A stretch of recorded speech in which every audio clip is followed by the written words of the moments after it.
All right. What's up, beautiful humans everywhere? I'm Kyle Kemper, and today I'm going to be going solo with a very special guest who I'd like to introduce to everybody. This is someone who I've our threads have crossed in the last, I'd say, 6 months, and I think we're wholly aligned. But without further ado, I'd like to introduce Franz Josef Allmayer, who's with this JoinSeeds.earth seeds kind of organization. I'll let him explain that, and also a group called Haifa. So, Hey, Franz, Ken. welcome. Good to be here with you, brother, and congratulations on publishing your book, The Kana DAO. Well, thank you very much. Yeah, it's alive. It's out there. One of the things that kind of took place after seeing the whole kind of trucker rally was, there's a lot of, I don't know, there's a lot of challenges within the existing kind of system, and I feel like people don't really feel all that represented by kind of our legacy governance structures. And as Buckminster Fuller said, like, you can't fix the system by fighting it. So build new systems that make the existing ones obsolete. And I think that'll be kind of a core theme towards our discussion here today, around moving forward, DAOs, DAOs, and DHOs, which is something that you can talk about in a little bit. But before we get into that, why don't you just kind of share a little bit about your story and who is Franz? Appreciate it, Cam. My story begins in Guatemala. I was born in Guatemala in the highlands, and am myself a third culture child. Essentially, my father being Austrian, my mother being Guatemalan, and me realizing that I wasn't either or in a world where you're kind of forced to fit and adapt and kind of accept this cultural dichotomies on you even though they don't resonate. And spent a good portion of my life already in that questioning that role of culture in how we are, what incentives we have, and how it all shapes our conditioning in our mind. um, in that context, I always remember from small on to the different values in the different systems. In one side, having Guatemala being so rich in nature, but at the same time so poor in economics and in politics and in corruption. And I was like, always, why is this? And on the other side, Austria, tiny country in central of Europe with incredible history, with a lot of challenges too, and much more wealthier state of being, but at the same time impoverished in other sort of cultural aspects. So that already questioning me somehow. What is the role in culture? What is the role in currency, in politics, and all of that have to do with this fragmented state of being that our planet is in. And that really started me down a journey to explore how to mend those divides that I was seeing. What the system taught me in those days to kind of contribute towards the healing of a planet was biomedical engineering. So I studied biomedical engineering, and long and behold, my first job was at the World Health Organization, which is a very interesting sort of turn of events, especially understanding what we're going through right now with uh, with a global pandemic or plandemic, as many of us see through it. Yeah. And yeah, in that journey, also realizing that there's so many centralized interests, and especially in big organizations like that are made up of perhaps individuals that are in well intentioned.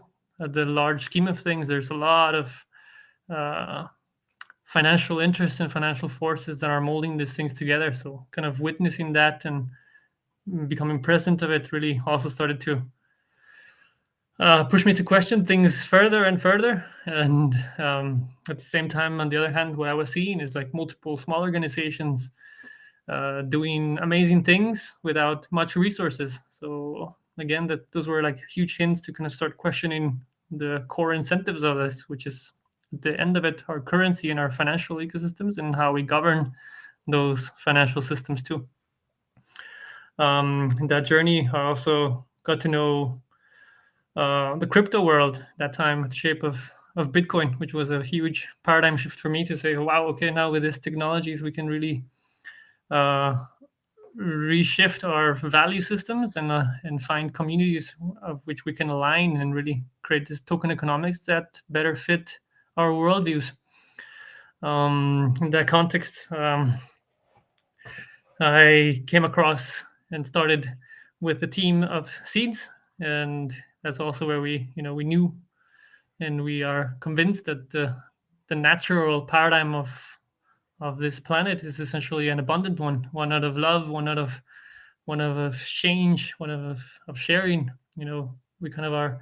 I remember in my first economics class where we were really discussing the foundations of economics. It was like, yeah, humans are self-centered and humans are always looking for value. But if you look at nature, you look at, a mother feeding their child, there's never a monetary exchange in there. So at the foundation of that is really this paradigm of abundance, where we know that by being stewards of the planet, we can really unlock much more value and align essentially passion, purpose with a economy that is regenerative by design, and juxtaposing that against a economy that is degenerative by design, then we're able to really provide clear alternatives for people who want to transition in a peaceful way, in not a way that is revolutionary, but in a way that brings this renaissance aspect of things, that, as you began stating this, it's create a system that makes the old system obsolete, and that's at the core of this. Indeed. So what do you mean by, like, the existing system being degenerative? Like, before we talk about, the future of regeneration and this, this emergent kind of golden age of abundance, can you just shed a little bit of kind of your insight onto what the degenerative economy or the degenerative system is, how it's working and how it's organized? For sure, for sure. Few principles there. First of all, the dominating currency, which you could kind of summarize it with fiat, but also other currencies in the crypto world as well. But let's focus on fiat, which is like the dominating paradigm right now. Is essentially, first of all our money is created out of debt. So in order to kind of have any currency, first there was debt accrued. Additionally to that is what we're changing is sort of like IOUs, which create this sort of endless vacuum that needs to be economically filled. So in order to fill this vacuum, we need to exploit the planet. So really transform the things that actually have value into mere paper money that have really no value to it, actually just that debt. So this economical vacuum that this debt-based economy create is exactly what ravages the planet. Another key factor here is, that money is centrally created, meaning that there is a handful of people that are obviously not democratically elected. This could be summarized as central bankers that live in obscure shadows that decide what value is for the rest of the planet. And obviously this sort of myopic approach to what value is puts the entire planet into a market failure of Anthropocenic, because they might not understand what the value of a forest is. They might not understand what the value of a healthy community is. Quite on the contrary, the profit out of debt-based trickle-down economics myopic value system actually transforming or actually making a profit out of disease, making a profit out of the destruction out of the planet, creating a profit out of poverty, creating a profit out of war. All of these degenerative things that we see all around us are at the very core fueled from that disconnect between the money that we use, which makes us complicit, either we know it or not, but it's what defines our civilization. So if you can translate the energy behind a monetary system like fiat, it really throughout history has shaped our understanding and our conditioning to be very myopic. So it's really programming scarcity, programming fear, programming this need to hoard rather than to share. And fueling that fragmentation, which I was mentioning at the very beginning. So the core of it is that if we have a current a financial system and political system, essentially that values fragmentation, fear, at the same time, we can design financial systems that have programmatically in them regeneration, that have programmatically in them peace, regeneration, creating value for all, in which there is no one left behind. And that's at the core of this. And so what does that look like? In the essence of seeds, for example, what we've created there, SEED stands for Sowing Equitable and Ecological Decentralized Societies. And the inspiration there, beyond obviously nature, is, for example, imagine indigenous tribes, for example, the Mayas in Guatemala or in the region of Mesoamerica. For them, they already, in the previous past, they used seeds as a medium of exchange. And the reason why is very interesting, because there was at the same time gold, but it was only this colonial mindset that then really took a value for gold. But in that time, seeds was a preferred medium of exchange because it created abundance.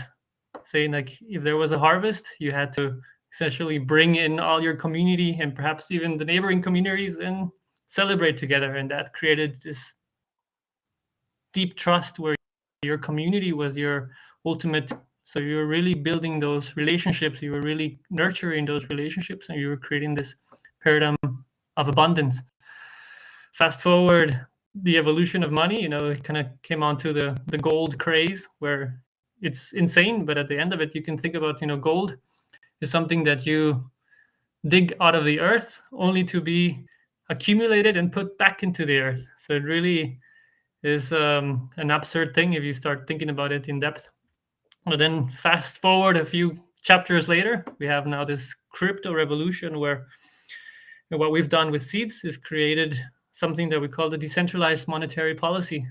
So essentially, it is the first time in human history where we can measure the velocity of money in an economy and essentially create as much currency as there is demand for exchange. Let me pause there. So that means we have supply-demand homeostasis. So no longer this scarcity programming that also is affected through things like inflation. We have essentially a non-inflationary currency that is an ideal medium of exchange. So that means that we can have an accounting mechanism that really allows us to price or value things consistently across time, where we are able to, as new money is created based on the demand of the economy ecosystem, that is actually not then trickle down through central ways, like you could imagine a central bank, is actually distributed to the users who are contributing to that growth of the economy. And in the seeds perspective, it's the economy is actually the regeneration, the planting the trees, the passion economy, artists, healers. It's people who actually create value for other people, not those who extract value. So what we do there is also actually create incentives where a community is incentivized to collaborate with one another, because you're actually working to create a bigger share of the economy, a bigger harvest. So that's what we call the harvest, essentially, where this currency gets distributed to the users rather than trickle down through how a central bank would do it. So at the same time, what we value, so really kind of shifting back and juxtaposing what central banks do right now, where we have a handful of people choosing what value. The seeds economy actually invites everyone to be the ministers of finance, so to say. So it's actually the people who are deciding how value is created. And what that does is really create a expanded form of capital that is not myopically reduced to mean only financial capital based on paper, but actually, what happens if you put the biologists, the actual doctors, the actual history with all these mind intellectual power behind actually money creation and distribution, then you have a medium of exchange that is orders of magnitude much more powerful than simply debt-based currency. And that's what we've unleashed into the world in the last couple of years. And now those seeds are spreading fast.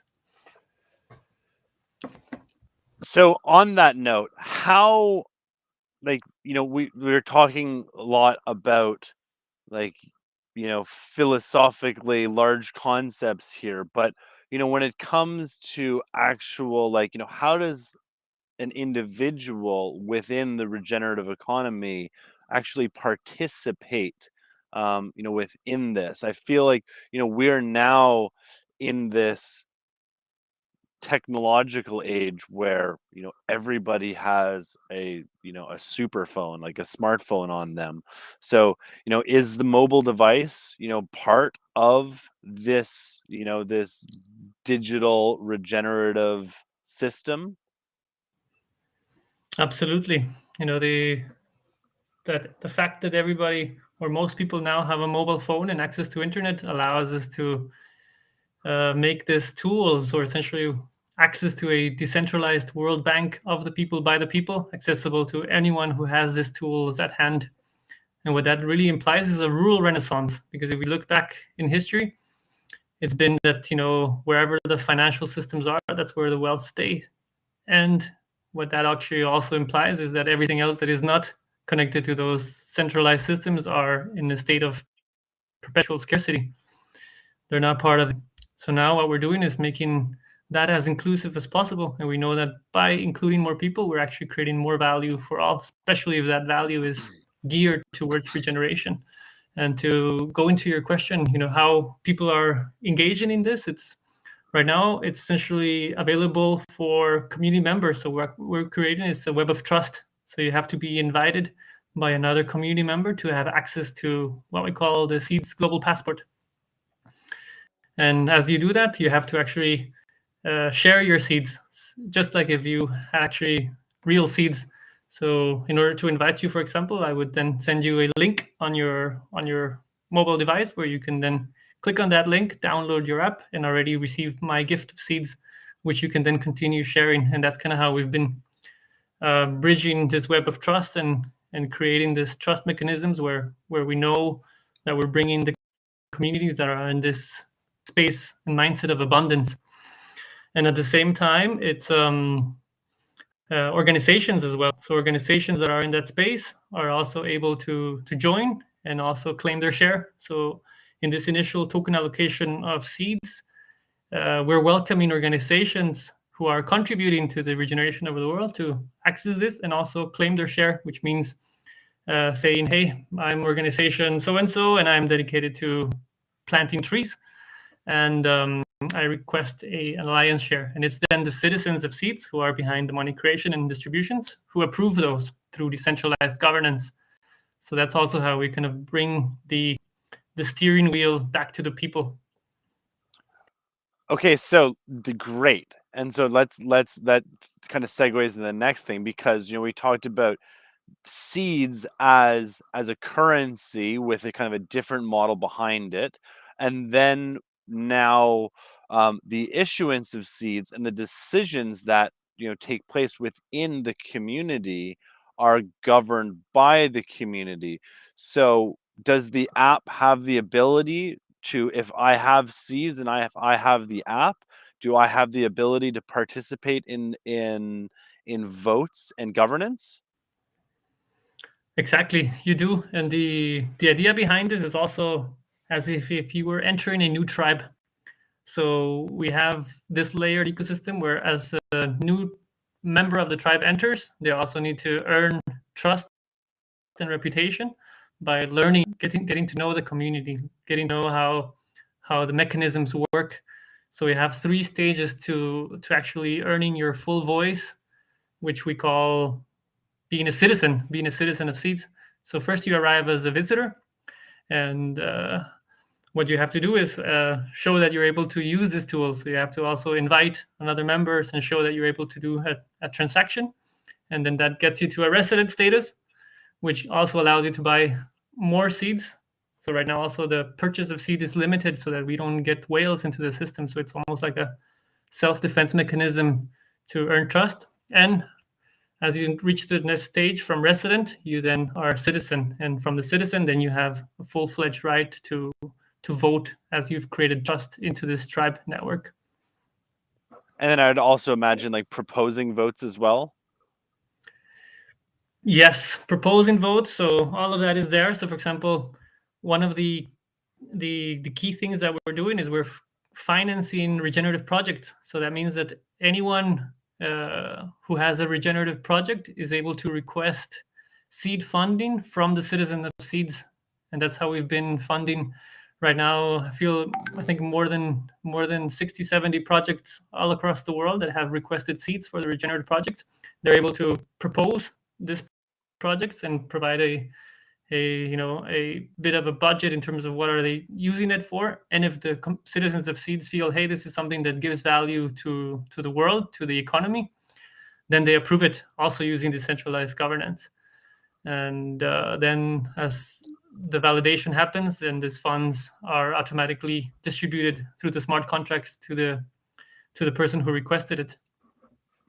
And compared to a lot of like, the other decentralized projects, like they want whales kind of in the game. They want people with a lot of financial resources to come purchase up their scarce supply token and drive the price up for everybody. But this is not the case with seeds. You're not looking for like large resources to come in and just like make this all about the price of the seeds. This is more about a larger picture of how can we function as a society in this new parallel system, because that's what really this is. This is a parallel system, right? This isn't relying on the traditional legacy kind of governance structures. This is a new way of thinking. This is a new systems approach. Absolutely. And to complement that, we definitely want to keep the intention behind seed as pure as possible, and therefore it has to be horizontal. And at this very early stage, it has to be equitable as we start, in order to really maintain that high frequency of what we're trying to create. But at the same time, it's also challenging for us to sort of create this massive global project just based on purpose, which is exactly what we're doing effectively. So then there's the other layer of technologies that we've been building, which is the DAO. And that DAO is essentially a contextualized ecosystem where there you're able to also invest as well. For example, then you're able to also create a ecosystem where investment can be brought in and tokenized, and that is done according to the governance of each DAO. So that's also something where it's much more open-ended and much more flexible, and that gives us also the opportunity to also raise capital in other ways that are not compromising the integrity of the seeds ecosystem.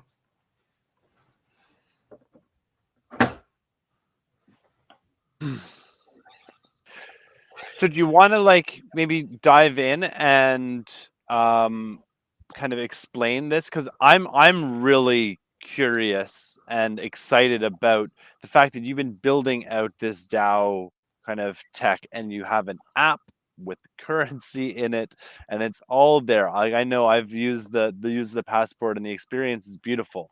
Now the question is, how do like when I look at Canada and this idea of Canada, just mute you for a second. Is it possible that we can like leverage the tech behind seeds, for this example? Because I don't think everybody is necessarily fully ready to move to this type of thinking, and they're going to want to just see things. But I know, like, we've got a bunch of bills kind of coming down the pipeline, and I think people are very familiar in Canada with the way that the structure works, the way with, or at least in theory, the way the governance structure works, but they've lost faith in it. And new concepts such as liquid democracy or delegative democracy or direct democracy, which is kind of what Switzerland has in a sense, is it enables the people to be able to vote directly on issues. Now,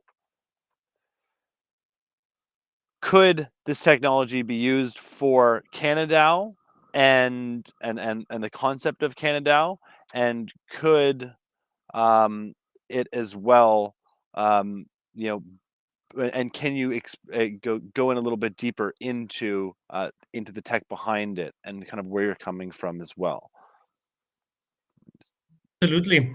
Yeah, that's exactly the intention. We're building all of these tools and this ecosystem of tools for essentially communities to come together, self-organize, and manifest their purpose.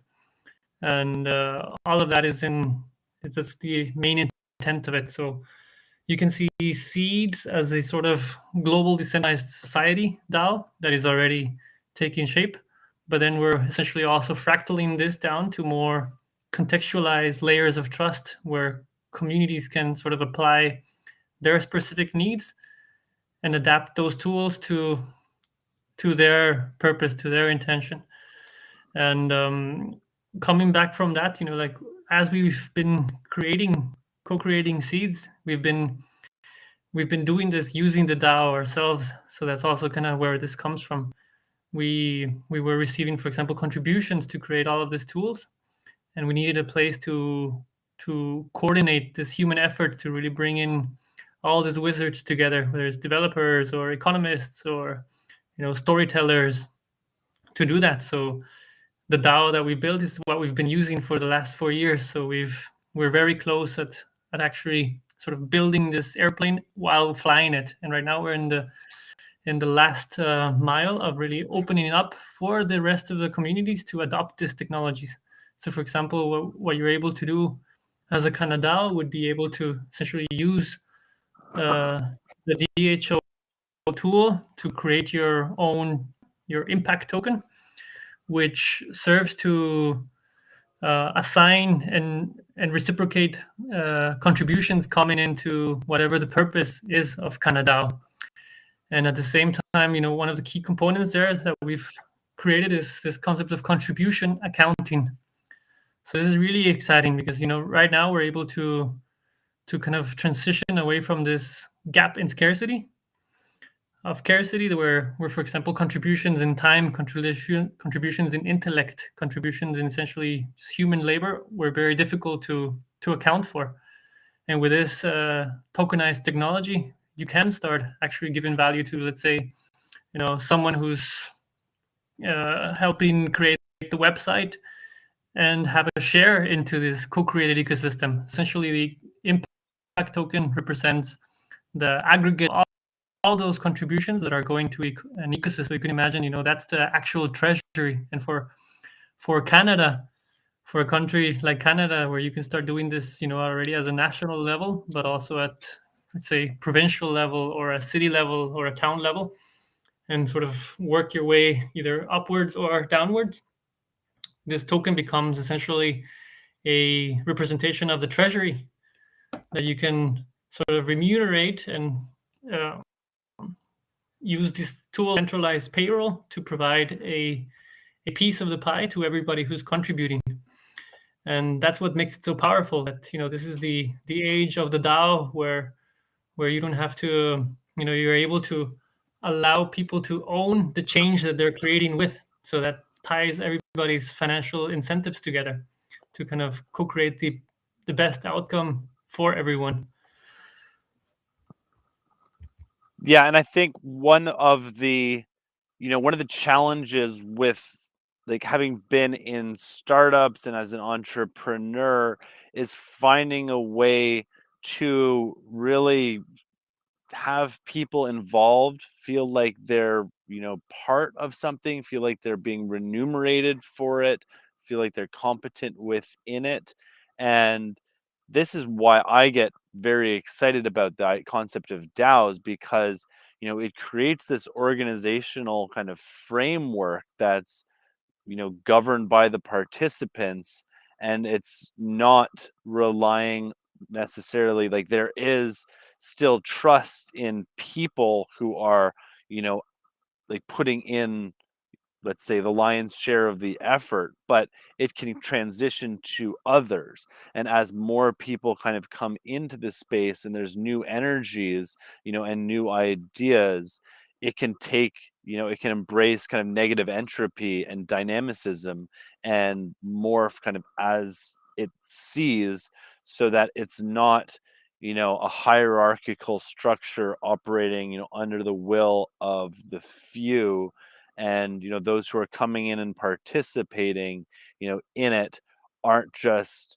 you know like, they are, I would say, they're doing it out of purpose and passion, but as well, like, with an incentive structure or a recognition structure, then people can really feel like they are part of what's taking place. um so that's why, and I just, it seems to me like the DAO is the new model. It operates, it operates on a code-based framework, on a decentralized framework.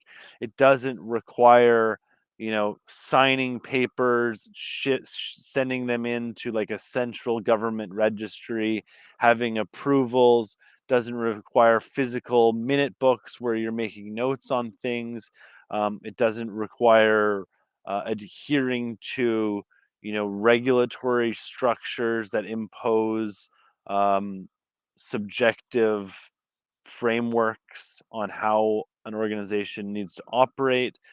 It's it, like, the code structure is there. It's transparent. The way that decisions are made is transparent. When you associate funding to it as well, then you have, you tie basically the treasury to the organization. So it's very transparent. I think within a lot of corporations, there is opacity. It's opaque. You don't get to see what's happening with the banks. That's for, like, the accounting and the CFO. Like, they're the ones that have, like, real transparency into where the money kind of lies, and that creates, some trust issues within organizations. And as we're trying to embrace radical transparency and these concepts like being an exponential organization, um, we need to have assure that transparency, accountability, and responsibility is tied within it all.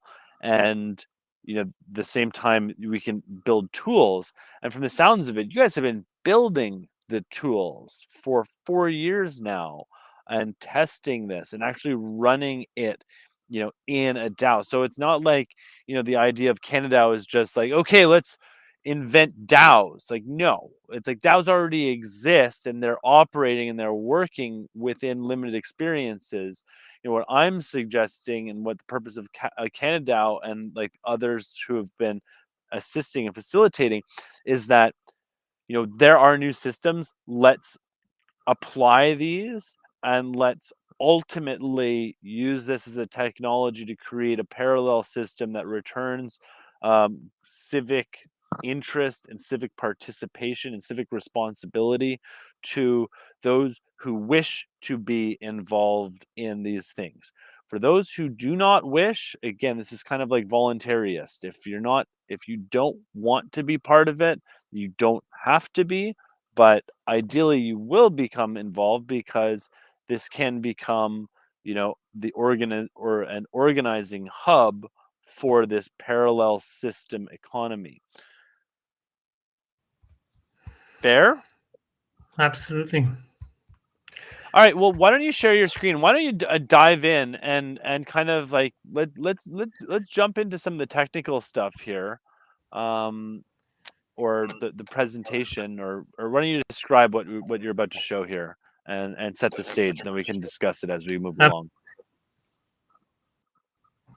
Let me know as soon as you're able to see my screen while it loads. It's echoing what you're saying. This is a very exciting time. And one of the, with your beautiful description of a DAO, one of the things that is very relevant right now is also the concept of that it's uncensorable. So what we're talking about here is open source technology that is 100% uncensorable. So that's also one of the things that we see right now in Canada, that Canada is pioneering this sort of wow moment that says, okay, wow, now banks are able to freeze people's accounts simply because they've contributed to an organization. That's also something that many people who have been following behind the scenes are knowledgeable or were aware of, but now it's like really clear for the whole world to see that, okay, at some point any centralized government can sort of say, hey, you are not complying, you are thinking freely, therefore your accounts are being frozen. So that's a huge risk that we're seeing in the world, especially also tied with the whole forced vaccination that is also kind of being pushed on, where it's all about control systems, and really if you stand outside the box, then you're censorable. So these tools allow us to be really resilient and self-organized to kind of create the world that we know is possible, which is at the very core of this. See the screen right now. So yeah, we're Haifa, as I mentioned at the beginning. It's and our purpose is essentially to build decentralized tools that the world work for 100% of humanity in the shortest possible time and through spontaneous cooperation, ecological regeneration, and equal advantage for all. And at the same time, Haifa is, as you see in the little screen, it's this hair of the mycelium network that connects and coordinates all of the thriving ecosystems underneath our feet. So that's also what we're positioning our technology to be this layer of interconnecting groups of individuals sharing a purpose of a world that works for all of us. And that's exactly what we've been doing. And for now, I want to show you guys a few slides in terms of what we've been building, so you can get a better idea, and especially for you, Kyle, as you prepare yourself to embark on the journey of creating a DAO. And this comes sort of from our learnings of this 4 years of DAO creation that is really based on leveraging game theory, DAO principles, things like sociocracy, holonic structures, and complexity theory into a completely new organization style, just as the one that you described. And I think some of the core components that I want to go into right now is how do we organize? So really kind of looking into the organizational structure, and the tools that we've created here are kind of three main types. So we have roles, we have circles, and we have badges. So roles is essentially the mechanism, or maybe I think I'll get to roles in the next slide. Just as like an intro. Another layer is how do we compensate each other? How do we reward contributions? And that's also what we were talking about. Three main parts there are, the splitting of the pie, where we allow this token ownership to be done in a transparent way. At the same time, what we're able to do is separate value and voice. So at the same time, have this mechanism to give different types of contribution, different voice tokens, so that more complexity can be brought into this sort of self-emerging ecosystems. At the same time, what we've also gone deep in exploring is really the simplification of all of this so that communities can organize. So we've also explored different bands in terms of salary that represent different complexity in terms of contributions and commitment in terms of co-creating in this cooperative ventures. At the same time, the salaries is one big concept. What we have here is essentially a way to manage multi-currency treasuries. So really, if you're receiving investment into this transparent ecosystem from multiple currencies, let's say Bitcoin or even fiat, you can come together and manage these treasuries, but at the same time create salaries towards the communities who are contributing in a way that is fully transparent and incentivizes trust.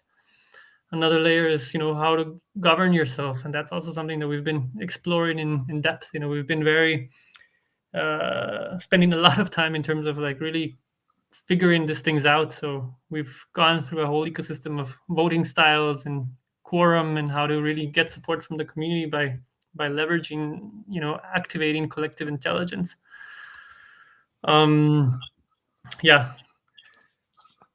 At the same time, we have, as I mentioned, this contribution accounting, where we can really give different reciprocation, whether it is salaries, whether it is capital contributors, whether it is a founding team or the core team or the different members. You can organize that in salary bands. That's also something I'll go into more in depth. You have also the initial roles. You have, okay, if you're starting a DAO for a country like Canada, what are the roles that you would conceive to have there? So it's almost like perhaps mimicking our current governance systems, or even maybe looking at the indigenous world in Canada, who have been sort of governing in a more decentralized way even before. So the First Nations would be also a very interesting group to consult in terms of how to create this functioning structures.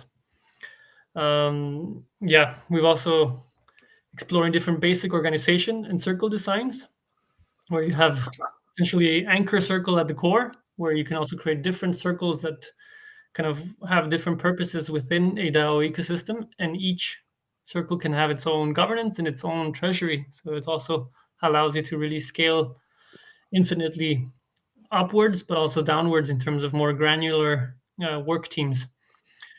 And at the very core of this is really to mention that it's all about, our kind of philosophy is also like nature, good enough for now, safe enough to try, and really iterating, falling forward to say, okay, we can do this.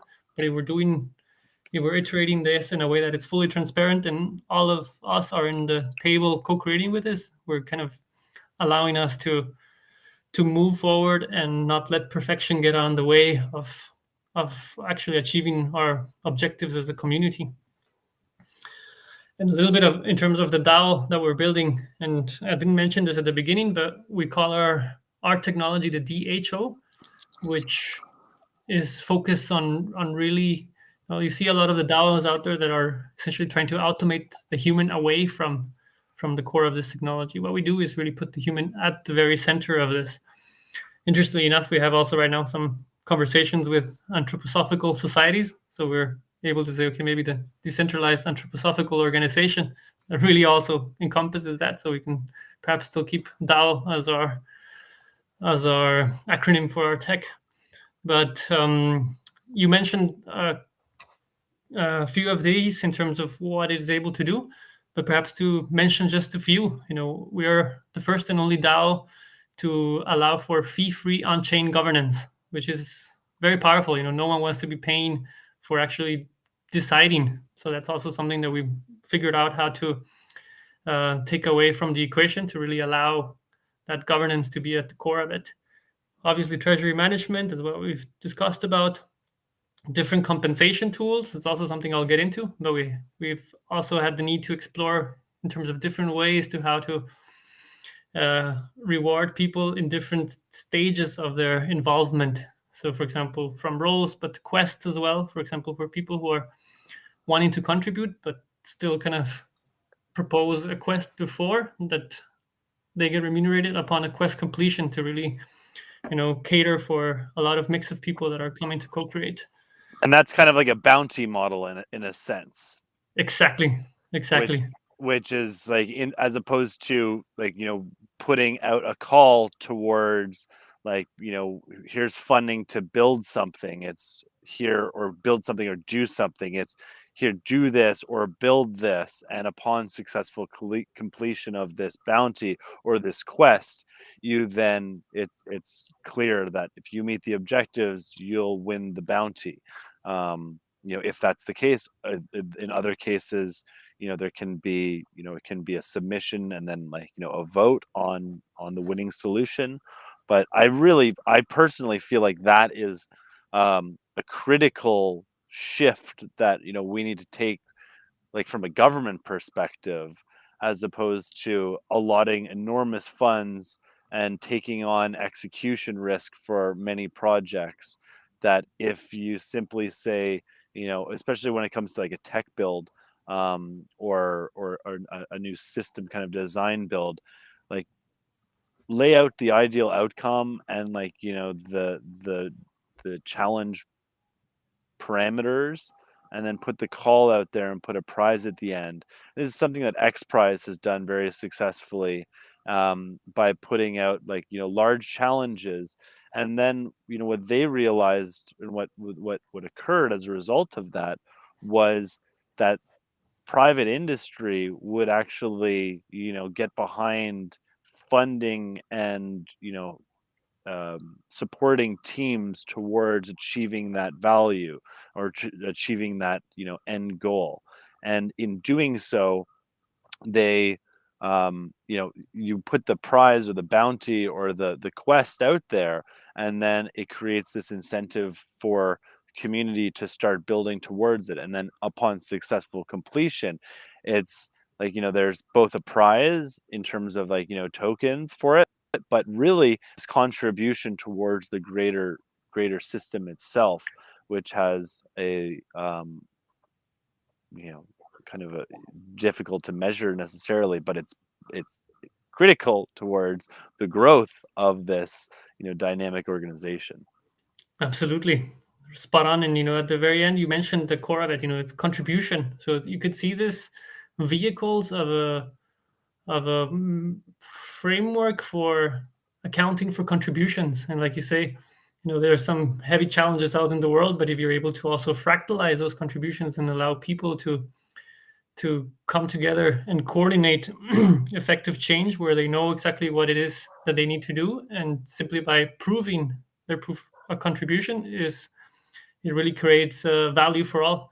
So, if, for example, what these things allow at the core of it is proof of contribution, where the communities themselves define what are the contributions that they might need, and this technology sort of automates it so that we can all focus on actually getting stuff done without having to worry about all of the other challenges and limitations.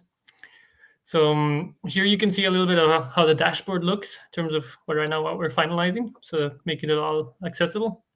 And this is going to be available sort of for any community to kind of adapt to their needs. You can kind of visualize the token equity amount that are there, the amounts of contributions, different members that are signing up, where the cooperative members can approve or disapprove them. Also different contributions, if you're kind of proving contribution to see, okay, was that done, was it not? And if it is, then you can sort of have the treasuries say, you have your decentralized payroll, you kind of click and you already receive your rewards at every lunar cycle or every month, or depending on how it is. You can do here you can see also something that I'll get into later. You can kind of see the different forms of governance, whether you're setting up as a community to have 80% of the members have to come together and unite in voice, or should it be 50%, or should it be 100%? Also the quorum, you can also adapt it to whatever your community needs, and set that up as a community, but also evolve it as you go, which gives you a lot more flexibility in building that trust and essentially creating the purpose that you set yourself out to do as a DAO. Here you see also a proposal. So any community member can create a proposal, whether it is a role, whether it is a bounty, as you're saying. You have sort of like the basic syntax of what you're contributing with, and you're also able to kind of define that contribution, whether it is with date, with a duration of the proposal, of the contribution, the level of commitment that you're applying with, if it's a 50%, but also very interestingly is the whole reward mechanisms. So for example, you can have a deferred, you can say, okay, I have my minimum need of fiat, and that's what I need covered, and I'm able to defer payment in the token itself. So it gives you a lot more flexibility in terms of maximizing what you're able to do with this token economy, but at the same time including other forms of currency. So for example, in Haifa we have our HUSD, which is essentially a stable coin equivalent to the HUSD for paying our contributors in what the value of the dollar would be. But then here, for example, we have the Haifa token. But here, in your case, it would be whatever the token that your community selects, whether it's the Canada token or a trucker token or you name it. At the same time, voice. So every contribution also merits a voice because you are a shareholder of the whole. And that can be then proposed by you, but also validated by the cooperative members. And essentially then your total salary. So we've kind of been doing all the sums to have all of this into a very clean, sleek overview of mixing in this multi-currency baskets with different tokens, with different time voice allocations towards creating this value to an ecosystem. And then there's the ability to have comments on it too. So, which, like, before a proposal is even published, there can be kind of community discussion around it. Yes, Because absolutely. I think that one's like really critical, you know, to be able to do that, because things like, you know, someone might be coming at it, but you know, you really need the input of the greater community towards, like, saying, like, you know, does this make sense? Like, you know, one person can have a singular view around something, but when you get the collective minds, brain power and skills of others, then you can really, you know, hopefully, you know, especially on larger community proposals, there is, you know, an engaged discussion around it, and then that also kind of builds up momentum for when the proposal gets launched. And then upon, like, you know, upon creating this, what's the flow? What happens afterwards? Yeah, so that's also depending on what you set up and how the community is organized. But what we've been doing in Haifa is, for example, when a proposal goes in, we have our regular Tuesday, and that's the do. You know, the DHO, we saw a do because it's actually how we create, and that's where we bring in this collective intelligence to kind of speak about it and say, like, double check, you know, ask questions and say, hey, would this make more sense to put it like this way? Or, you know, if there's any negotiation that needs to be done, that's really going to the core that this technology is supporting humanity rather than just like replacing it and streamlining it. But yeah, then what we have is that it usually stays up for voting for a certain period of time, and that can also be then defined in the proposal itself, or as you create the DAO as an ecosystem, you can define how long the proposals are for and what are the different, you know, amounts of voting that are required for a proposal to pass. And you know, if it's validated, then that proposal go in, and whether it is a roll, whether it is a bridge proposal, which is, for example, if you kind of chipped in something and there was a roll gap due to missed claims, you can kind of like go back and create a bridge. This is also something that we've been creating a lot because we have so many people contributing, and as the technology is always emerging, we are always needing to put then back bridges. But then if it's an expense, for example, if you pay for something in the ecosystem and you want to get that expense back, you can put it also in a proposal where the communities vote for it. And each of these can have their own sort of duration and need in terms of definition, in terms of governance. Here we go to also the quest, which we talked about. You can propose a quest, but then you can also then, when you complete a quest, then you also sort of validate it back into the cooperative. And yeah, etc. You can imagine, like, this is quite in depth, and these are just kind of like the very core. Let me go to the design philosophy of all of this. You know, and we already touched base upon it, and the core part of it is essentially transparency, where we have essentially a framework of agreement that is defined for fairness. So you cannot really hide salaries, you cannot hide anything here, and that's what builds this high level of trust that attracts people to co-create. Because if they know that, you know, we have a horizontal framework and my contributions are really valued across the board, then anyone can join, and that's what creates this sort of huge scale of trust where people are inspired to co-create with us. And it's all about, you know, really creating positive incentives, or really inspiring people to kind of show up for themselves, to do what they can do rather than what we're used to, coming back from this degenerative by design, where nowadays people are are kind of done things just through coercion, through force, through fear. So like, okay, if I don't work, then I don't eat. That's kind of like the motivation now. But now the motivation is different. You can really sort of gamify and create positive incentives to create a positive impact within the organization, and obviously in the greater ecosystem, which in your case is Canada. And at the core of this is also self-organization. So really empower people to be the creators of it, and then inspire them to kind of bring in new ideas, to activate this collective intelligence, to let them own the change that they're wanting to create. And the power of this at the same time is this concept of holonic scaling, because as we do this, we're essentially also all learning from each other. So we can say, okay, this strategy worked. Now what worked in Canada, we can now apply, let's say, to the UK or to Liechtenstein, where I am, and vice versa. We can have like this scaling aspects of things where you can scale infinitely, and teams at the same time are being kept agile, which is very powerful. So here, what we also briefly touched upon is the role and circles. So roles are something that you kind of create as an entity, and they are able to kind of be replicated in other circles. So for example, you have a definition of purpose. So you have to have a role, has to have a purpose, and it also has to have a circle where it belongs, where it exists. So you can kind of like map an organization and allow people to kind of understand and navigate in an intuitive way that makes sense.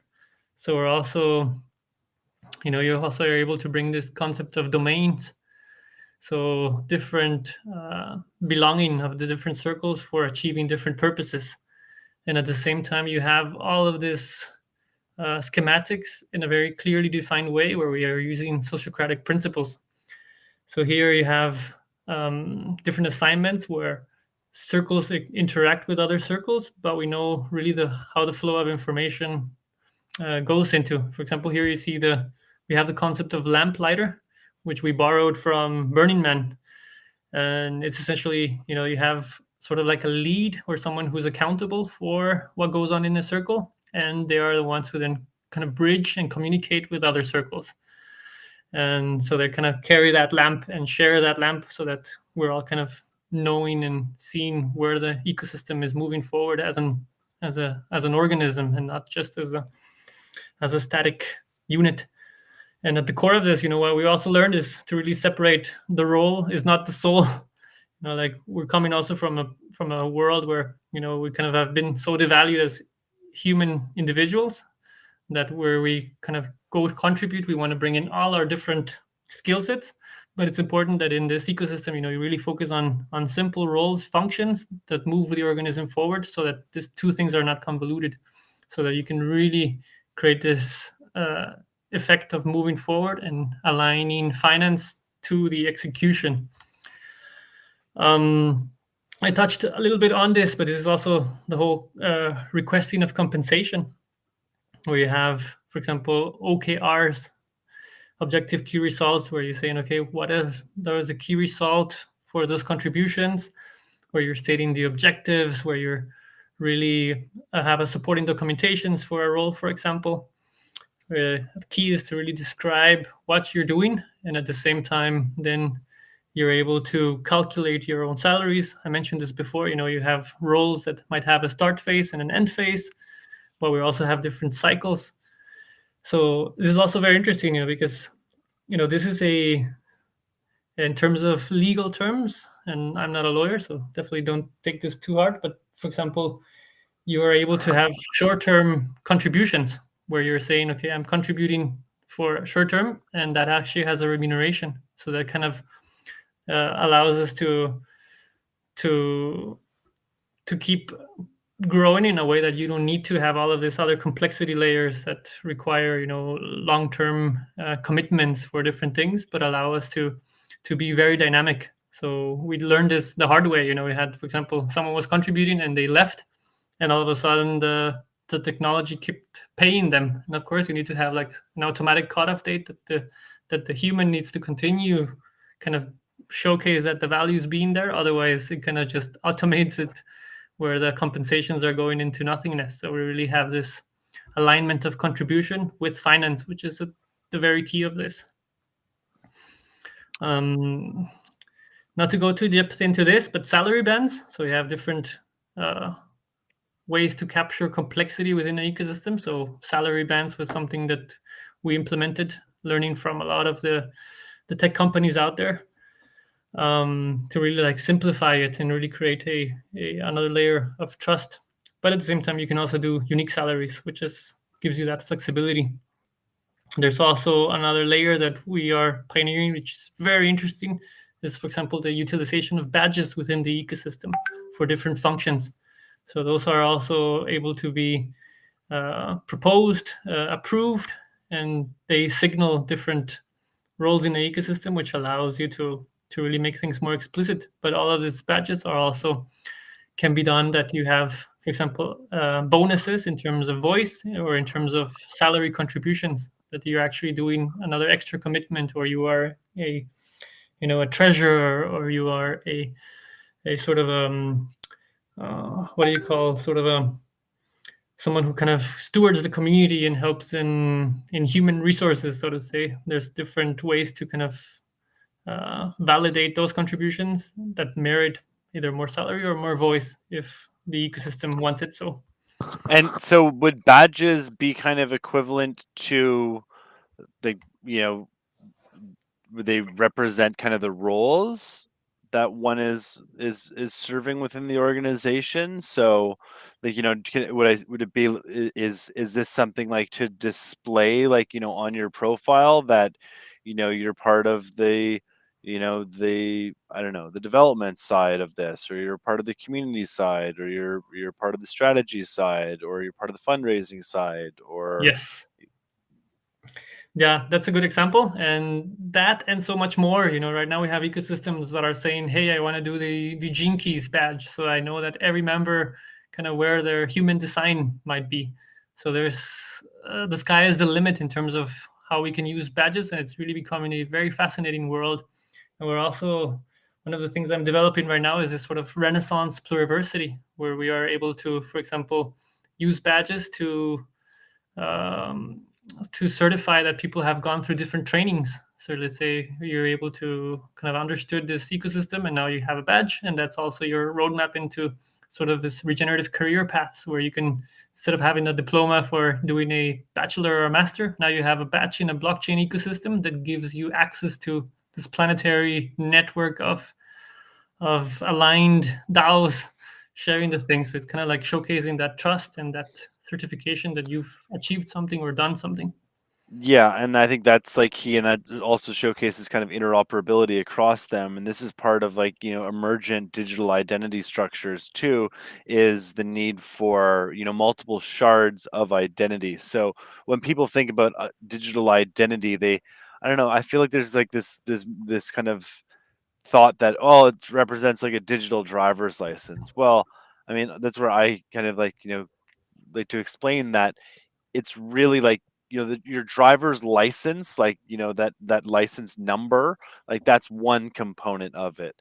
Like, your name is another component, your date of birth is another component, your address is another component, your height is another, eye color, etc. These are all like different pieces that make up a whole digital identity, but it goes well beyond just the info that's on, like, the card, because you can start getting into this concept of badges or certifications, or, like, education, and education beyond, like, okay, I have a BCom, like, sure, like, that's a big wrapper, like, that represents many different things, but I took all of these different classes, and and here's some, like, testimonials or additional validations that that come with these, towards certifications for passing, like, specific like exams or tests or experiences, to also participating in things. So for or to also like it could also be trust badges between people. Like, I trust Friends trusts me. We share trust badges with each other, and then Friends meets somebody else, and like who is a mutual person. It's like, oh, this mutual trust has been established as well. Mhm. And I think it's key too as well to be able to be very transparent about things, but at the same time as well enabling like sovereign privacy. So like not all of that, like my address shouldn't be like my physical address isn't something that I want everybody to be shared. So having selectable permissions on your different kind of identity components, and all of this kind of melds into these open source tools.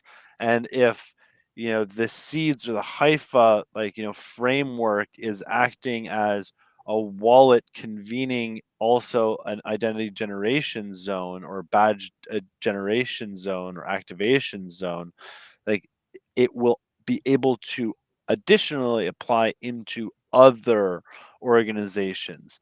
And as we have this circular approach, we talk about, okay, Haifa being, say, like one of the main core circles, but then if there's a CanadaO, and if you look at the CanadaO circle, and then within that circle, or maybe outside of that circle, is the Ontario DAO, the Alberta DAO, like the Exactly. different provincials. And then within it, it's like, here's your Calgary DAO, and within Calgary, here's your White River DAO, like or these neighborhoods. um it's a lot to kind of ingest philosophically or conceptually from like at this stage, but like that doesn't mean we don't continue building it. Not ever, like the reality of the situation is that probably 95% of people don't really understand money, but they use it every day.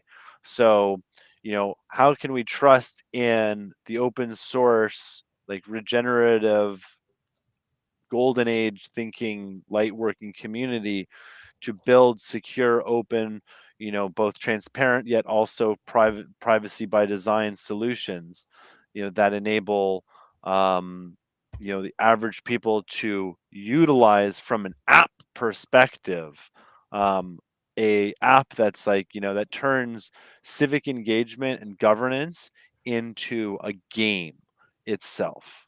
Um, Exactly. and a rewarding game that makes you feel, valued, part of something, and incentivized, to participate in this.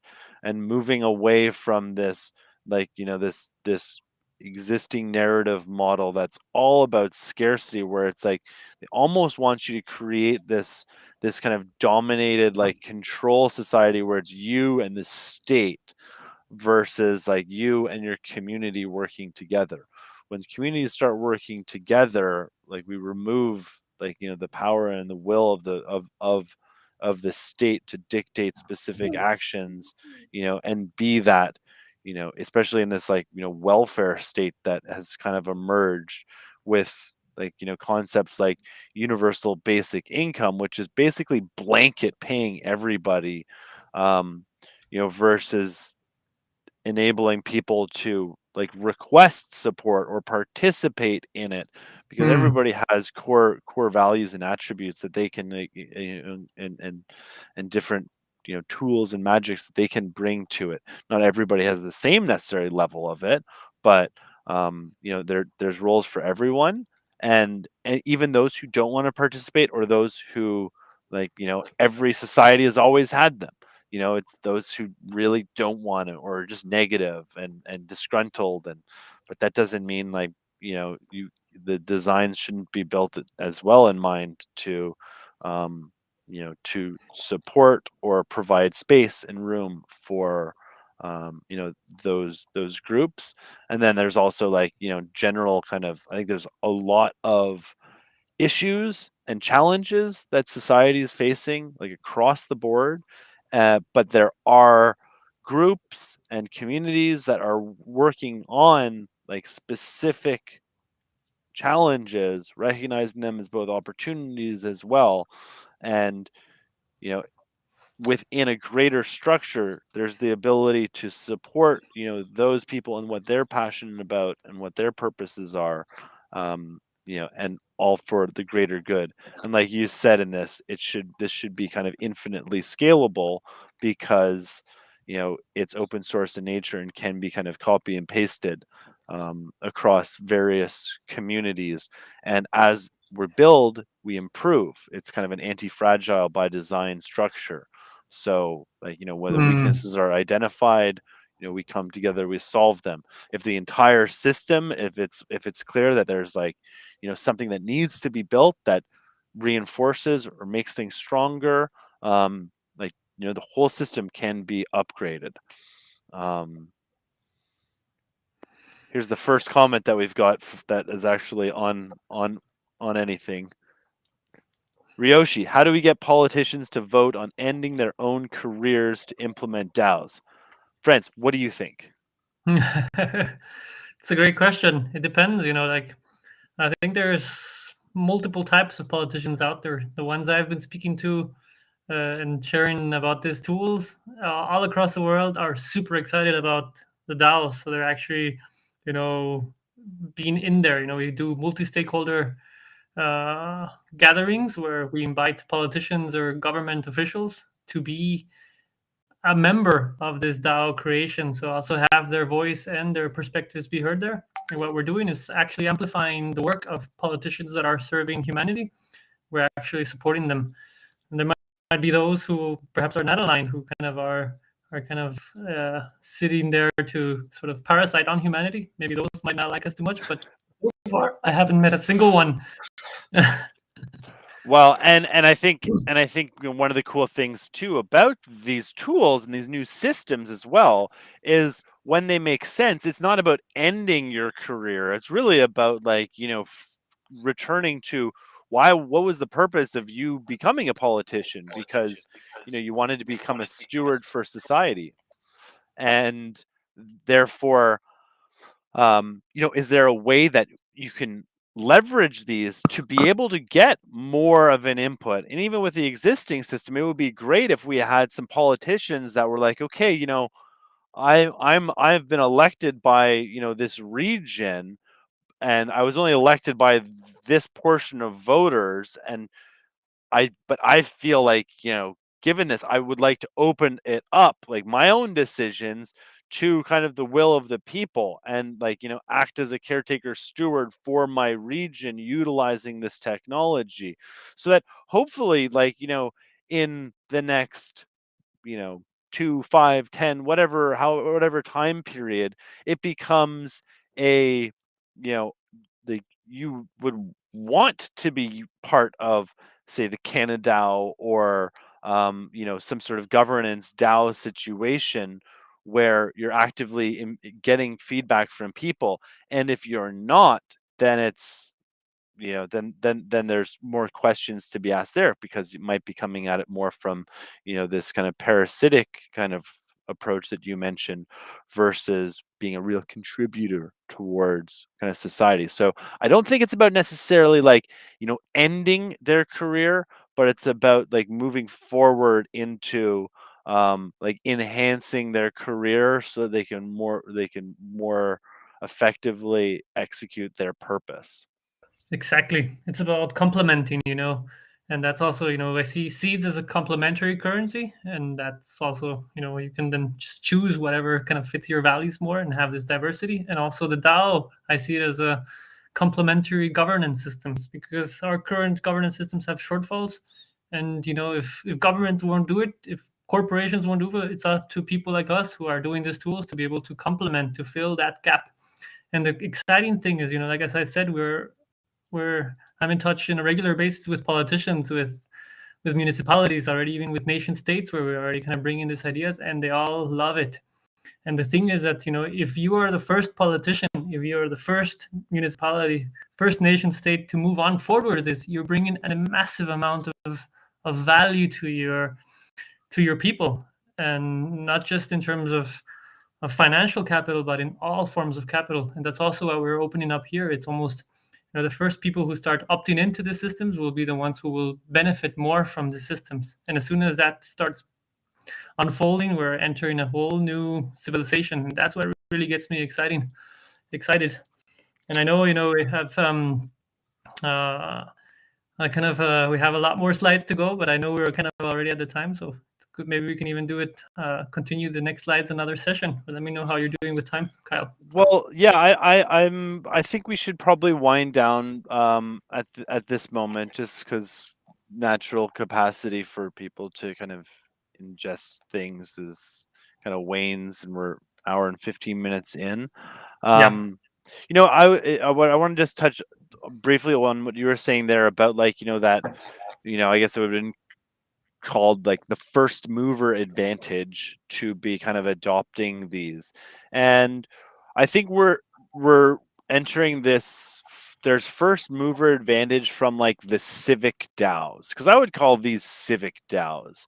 These aren't equivalent to the crypto DAOs that are really project specific or have governance weight around like a specific purpose of a singular purpose of a project. Obviously they can expand, and I think a lot of the projects realize that they're going to become much bigger, but really what we're talking about here is the idea of like civic DAOs and society DAOs, and enabling that. And I know, like, I was on a call yesterday with a really bright gentleman who was a policy analyst with regards to innovation for one of the Canadian ministers, and they're really hot on DAOs. They're like, this is where, like, but they don't quite understand exactly like where that is, but there is this desire, there is this intention, for their region to become leaders in this, and there is this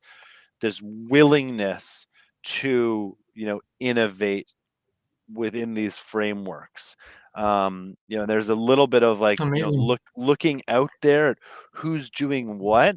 But again, it's like, and I think this video and exploring what we've done here and being able to share and utilize this, and this is the great thing about recording this, is now other people, like, we may not have had a huge audience right now, but again, it's being like, recorded for the annals of history and for later review by parties.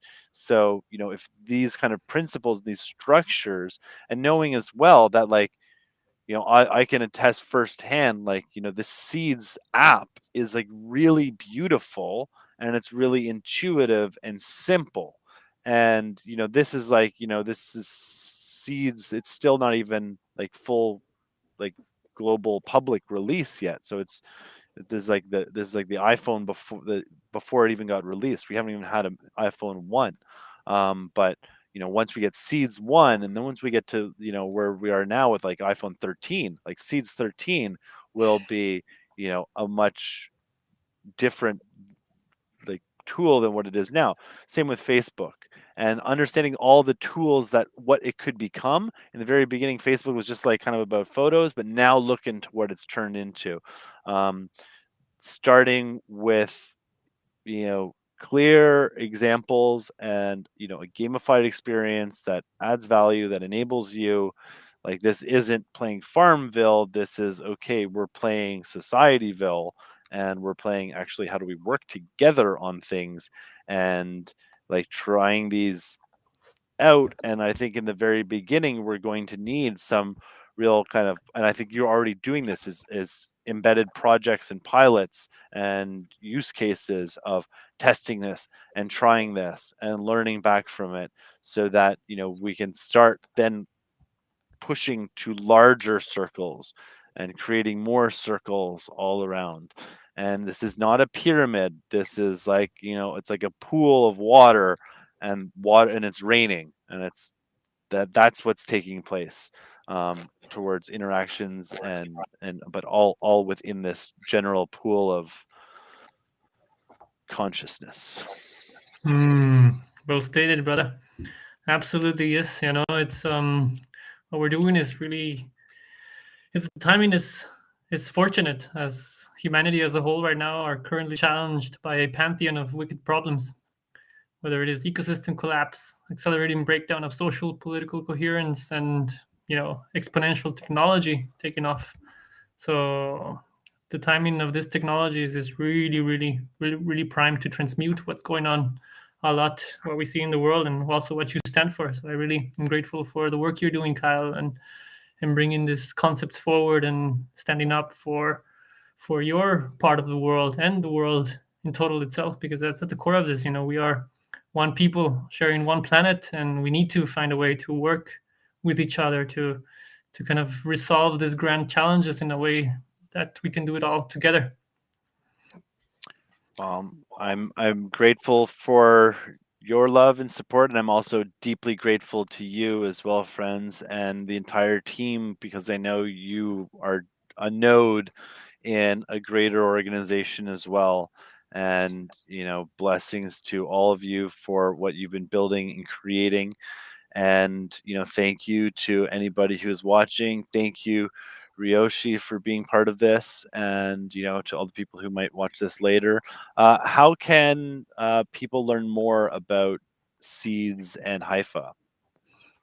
You can check us out in JoinSeeds.earth and also Haifa.earth, and we have Discord servers, and at the same time we have multiple chapters and circles emerging in different parts of the world. So find your local chapter, start your local chapter, convene your regenerative leaders and organizations, and start seeding these new tools. So feel free to reach out as well, and we're here to serve this renaissance together. You have been invited to connect. JoinSeeds.earth and Haifa.earth are where you can learn more specifically about the projects. And again,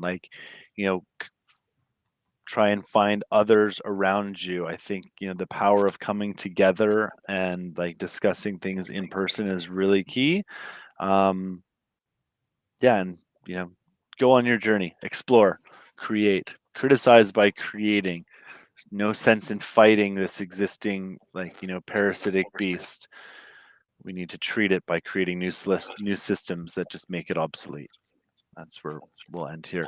All right, thank you so much, Franz. Thank you, everybody, for participating and being here. Love to everybody. Enjoying, wishing all a wonderful day, wonderful evening, wherever you are on this planet. May the Doge be with you. Much gratitude. Peace. Much gratitude. Love.